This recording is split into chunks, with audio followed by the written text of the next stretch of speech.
The carefully constructed world of late-night television, a realm of practiced banter and controlled celebrity appearances, was about to be irrevocably shattered. It happened the moment one of Hollywood's most revered figures, known for his gravitas and unwavering integrity, decided he'd had enough of its most manipulative host. The atmosphere in Studio 6A was electric that Tuesday evening as Denzel Washington made his entrance to thunderous applause. The audience, a sea of eager faces, was on their feet, phones held aloft, capturing every moment of what was supposed to be a routine promotional appearance for his latest, critically acclaimed film. But from the very instant Denzel settled into the plush guest chair, a subtle yet profound shift permeated the air. There was a palpable tension, an unspoken understanding that this wasn't going to be your typical, pre-approved, softball interview. It felt different, charged with an almost anticipatory energy. Jimmy Kimmel, flashing his signature, slightly mischievous grin, leaned back in his chair with the casual confidence of a man who believed he held absolute dominion over every conversation that unfolded on his meticulously designed stage. He had performed this intricate dance thousands of times before, a seemingly endless parade of celebrities, each one playing their assigned part in his carefully orchestrated, nightly spectacle. But Denzel Washington wasn't just any celebrity. He was a force of nature, a man whose presence commanded respect, and tonight, Kimmel was about to learn that fundamental truth the hard way. The stage was set for a confrontation that would echo far beyond the confines of Studio 6A. Denzel, great to have you back on the show. Kimmel began with practiced warmth, though there was a hint of something colder underneath. You know, I was just telling my writers backstage that you're one of the few actors who actually makes me nervous to interview. Denzel raised an eyebrow, his posture straight and dignified, a subtle glint in his eye. Nervous? That's interesting, Jimmy. Why would I make you nervous? The audience chuckled, a ripple of amusement spreading through the studio, convinced they were witnessing nothing more than playful banter, the usual late-night dance. But those who truly knew Denzel, who understood the depth of his character, could discern something deeper in his eyes, a sharpness, a quiet resolve that suggested he wasn't in the mood for games tonight. His gaze was unwavering, a silent challenge to Kimmel's carefully constructed facade. Kimmel laughed, but it felt forced, a little brittle. Well, you know, you're so serious all the time. I mean, do you ever just, I don't know, let loose, have fun, maybe crack a joke that doesn't involve life lessons? The question hung in the air for a moment, a thinly veiled jab at Denzel's earnestness. Denzel's expression remained unchanged, a testament to his composure. He met Kimmel's gaze with an almost unsettling calm.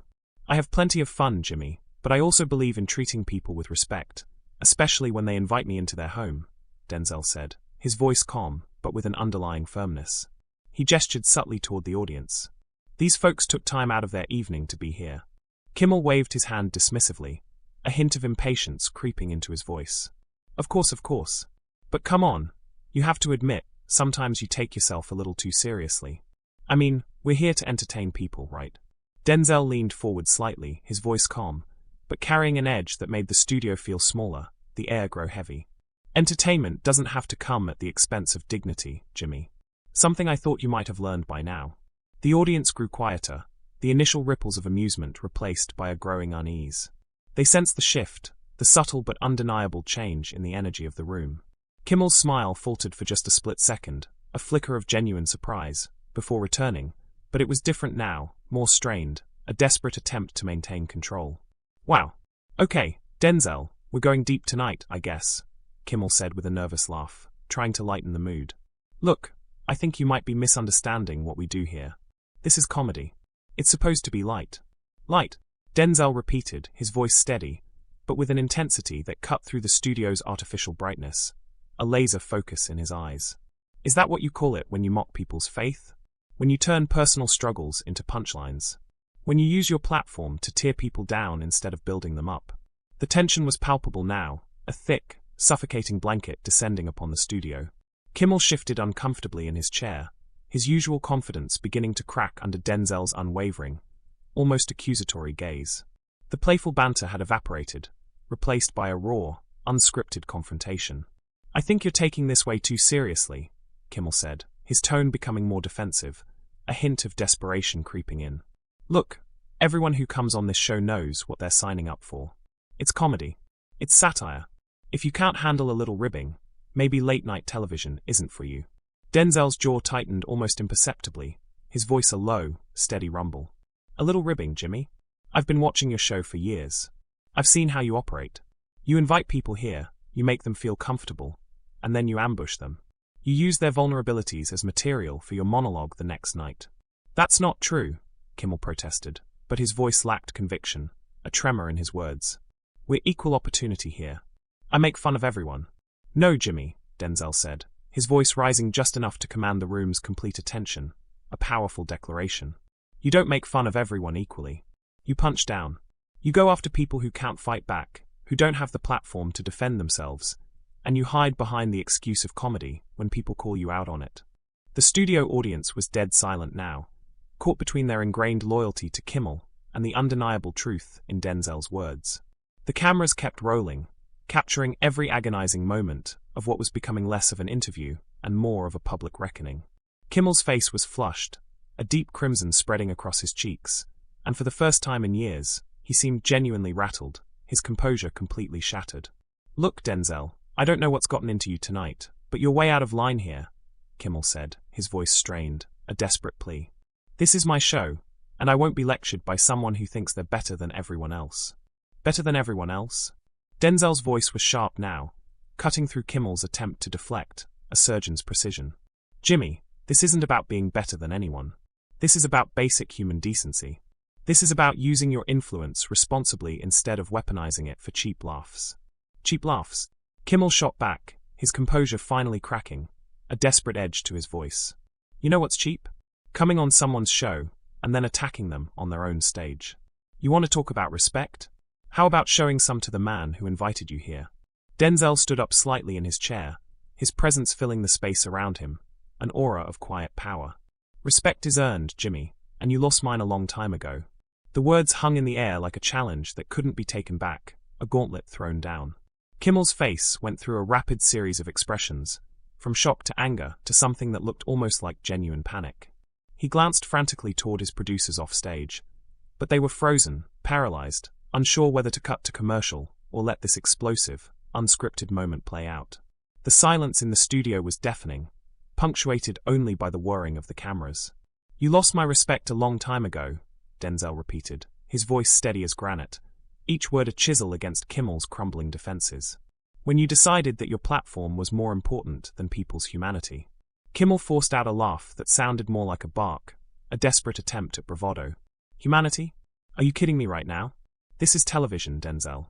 This is entertainment. People tune in to escape their problems, not to get lectured about humanity by some self-righteous actor who thinks he's above it all. Denzel's eyebrows raised, and for a moment, there was something almost amused in his expression, a hint of pity. Self-righteous? Jimmy, do you even hear yourself right now? You're sitting there trying to justify tearing people down for profit, and you're calling me self-righteous. The audience was completely silent now, a collective intake of breath. Some people looked visibly uncomfortable, squirming in their seats. Others leaned forward in rapt fascination, unable to tear their eyes away. This wasn't what they came to see, but they couldn't look away. It was a car crash in slow motion, a public unraveling. Kimmel stood up abruptly, pacing behind his desk like a caged animal, his movements jerky and agitated. You know what, Denzel? I'm tired of this holier-than-thou attitude. You come on my show, you accept my hospitality, and then you have the nerve to attack me in front of my audience. What gives you the right? What gives me the right? Denzel's voice remained calm, but there was steel underneath, an unyielding resolve. The same thing that gives you the right to mock a grieving mother on national television. The same thing that gives you the right to turn someone's personal tragedy into a punchline. It's called free speech, Jimmy. But the difference is I'm using mine to defend people, not destroy them. Kimmel whirled around, pointing a trembling finger at Denzel, his voice rising in desperation. That is not what I do, and you know it. Everything I do is comedy. Everything has a purpose. I don't just randomly attack people. Denzel leaned back in his chair, completely composed, an almost serene expression on his face, while Kimmel continued to unravel. Don't you? Tell me, Jimmy, what was the purpose when you spent 15 minutes mocking that veteran who couldn't afford his medication? What was the comedy in that? What was the higher purpose in humiliating a man who served his country? Kimmel's mouth opened and closed like a fish out of water, gasping for air, for an excuse. That was different, he stammered, his voice thin and reedy. That was political commentary. That was about healthcare policy. But his words lacked any conviction, a desperate, transparent lie. Denzel shook his head slowly, a look of profound disappointment on his face. No, Jimmy. That was about ratings. That was about making people laugh at someone else's expense, so they'd feel better about their own lives. And when that man tried to defend himself, what did you do? You made him the punchline for 3 more nights running. The color drained from Kimmel's face, leaving it ashen. He knew exactly what incident Denzel was referring to, and so did half the audience. It had been one of his more controversial segments, one that had drawn widespread criticism from veterans groups across the country. The silence in the studio was deafening, a collective gasp of recognition. Look, sometimes things go too far, Kimmel said, his voice dropping to almost a whisper, a rare moment of vulnerability. Sometimes the comedy gets ahead of the compassion. But that doesn't mean I'm some monster. I'm trying to do a show here, trying to keep people entertained in a world that's falling apart. Denzel nodded slowly, as if Kimmel had just proven his entire point, a quiet triumph in his eyes. And there it is, Jimmy. You hide behind the state of the world to justify your behavior. You act like being cruel is somehow necessary. Like tearing people down is your civic duty. It's not cruel. Kimmel protested, but his voice lacked conviction, a desperate, flailing attempt to regain control. It's honest. It's real. People need to see the truth, even when it's uncomfortable. Denzel's voice rose for the first time, and the power behind it made everyone in the studio sit up straighter, a ripple of awe passing through the audience. The truth? Jimmy, you wouldn't know the truth if it walked up and introduced itself. You live in a bubble of yes men and laugh tracks. You think because people clap for you, that means you're right. Kimmel was sweating now, beads of perspiration forming on his forehead, his carefully styled hair beginning to look disheveled. He was unraveling, visibly. You don't know what you're talking about, he snapped, his voice cracking. You don't know what it's like to do this job, to have to come up with fresh material every single night, to keep people interested when the world is competing for their attention. Oh, I see, Denzel said, his tone becoming almost conversational, a deceptive calm before the storm. So, it's pressure that makes you cruel. It's the demands of the job that force you to abandon basic human decency. Is that your defense, Jimmy? It's not a defense. It's reality. Kimmel snapped, a desperate, cornered animal. You can afford to be noble, Denzel. You make movies, you disappear for months at a time. You come back when you feel like it. I'm here every night, grinding it out, trying to make people laugh in a world that gives them precious little to smile about. Denzel stood up slowly, his full presence commanding the room, an imposing figure of integrity. And there's the real truth, Jimmy. You think misery loves company. You think because the world is hard, you have the right to make it harder. You think because people are struggling, they need someone to look down on. That's not what I think, Kimmel said, backing away now, moving around his desk as if it could shield him from Denzel's words, a desperate retreat. Then what do you think, Jimmy? Denzel asked, taking a step forward, his voice calm but piercing. What's your philosophy here? What's the Jimmy Kimmel theory of entertainment? Kimmel opened his mouth, then closed it, a fish out of water. For a moment, he looked utterly lost, like a man who had never been asked to justify his actions, and had no idea where to begin. The silence stretched, thick with unspoken truths. I think people want to laugh, he said slowly, his voice barely a whisper, a defeated admission. I think they want to forget their troubles for an hour. I think they want to feel like they're not alone in thinking the world has gone crazy. And you think the way to do that is to find people who are worse off than they are and point and laugh? Denzel asked, his voice gentle, but firm, a quiet challenge. Kimmel admitted, and the honesty of it seemed to surprise even him, a raw, uncomfortable truth. Sometimes that's exactly what I think. The admission hung in the air like a confession, a heavy weight settling over the studio. Denzel nodded slowly, as if Kimmel had just confirmed everything he had suspected, every dark suspicion about the true nature of late-night comedy. At least you're being honest now, Jimmy, Denzel said, a quiet, damning statement. But what you just described isn't comedy. It's not entertainment. It's not even business. What you just described is cruelty disguised as contempt. For a fleeting moment, something almost human flickered across Kimmel's face, a crack in the armor that revealed the vulnerable man beneath the hardened persona. But it lasted only seconds before his defenses slammed back into place, harder and uglier than before, a desperate attempt to rebuild his shattered facade. You know what, Denzel? Kimmel said, his voice taking on a nasty, venomous edge, a cornered animal lashing out. I'm done pretending to care what you think. You want to stand there and judge me? Fine. But at least I'm honest about what I do. At least I don't pretend to be some perfect saint while I'm doing it. Perfect saint. Denzel's voice remained level, but there was something dangerous in his stillness, a coiled power. Jimmy, I never claim to be perfect, but I also don't make a living destroying people, and then act surprised when someone calls me on it. Kimmel laughed, and it was an ugly, hollow sound devoid of humor. Oh, that's rich. That's really rich coming from you. You know what your problem is, Denzel? You think because you play heroes in movies, you actually are one. You think because you give inspiring speeches at award shows, you're somehow better than the rest of us who actually live in the real world. The audience shifted uncomfortably, sensing the personal nature of the attack, the raw nerve that had been struck. This was getting personal now, and they could feel the tension radiating from the stage. The real world? Denzel repeated slowly, his voice laced with a quiet challenge. Jimmy, what exactly do you think I do when I'm not making movies? Do you think I live in some ivory tower, completely disconnected from reality? Don't you? Kimmel shot back, a desperate attempt to land a blow. When's the last time you worried about paying rent? When's the last time you had to choose between groceries and medicine? You talk about humanity and dignity, but what do you actually know about struggle? Denzel was quiet for a long, pregnant moment, his gaze unwavering, assessing Kimmel's desperate attack. When he finally spoke, his voice was softer, almost a whisper, but somehow more powerful, imbued with the weight of lived experience. You want to know about struggle, Jimmy? You want to know about the real world?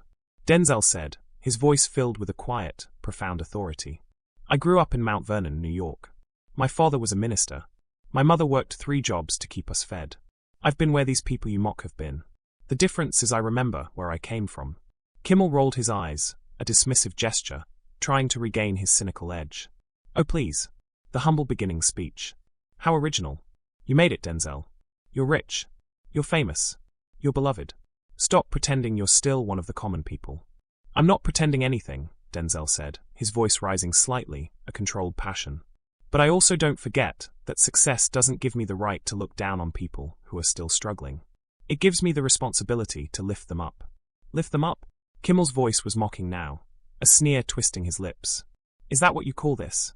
Coming on my show and trying to destroy my career? Is that your idea of lifting someone up? Denzel shook his head, a look of profound disappointment. Your career? Jimmy, this isn't about your career.